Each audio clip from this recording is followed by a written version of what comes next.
আজকে আমি রুমে বসে এই পাকোড়া গুলো খাবো, সব এত মজা হয়েছে, লোভ সামলানো যাচ্ছে না। কিসের শেয়ারিং স্কেয়ারিং, আমি নিজেই তো নিজেকে কেয়ার করি। পাখি তো আমি। কি ব্যাপার বৌমা?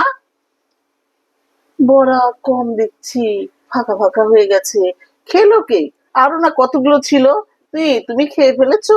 না মা, আমি কি আপনাদেরকে না দিয়ে খেতে পারি বলেন? আপনার একটা পোষা পাখি আছে না, হ্যাঁ হ্যাঁ হ্যাঁ হ্যাঁ। ওকে আমি ইয়ামিন। দিয়েছি, ইয়ামিনকে। ও দেখি ফেল ফেল করে জানলার দিকে ও তাকিয়ে আচ্ছা আছে আচ্ছা আমার আচ্ছা দিকে। আচ্ছা। তাই আমি আর ওর দুঃখটা সহ্য করতে না পেরে দিয়েই ও, দিলাম। শেয়ারিং কেয়ারিং করেছো। হ্যাঁ মা, শেয়ারিং ইজ কেয়ারিং, আপনি তো হ্যাঁ। বলেছেন। তাই তো আমি ওকে দিয়েই দিলাম। আচ্ছা, তো ভালোই হয়েছে। কিসের শেয়ারিং ইজ কেয়ারিং, এইগুলো সব আমি এখন রুমে বসে মচমচ করে খাবো, কেউ টেরই পাবে না।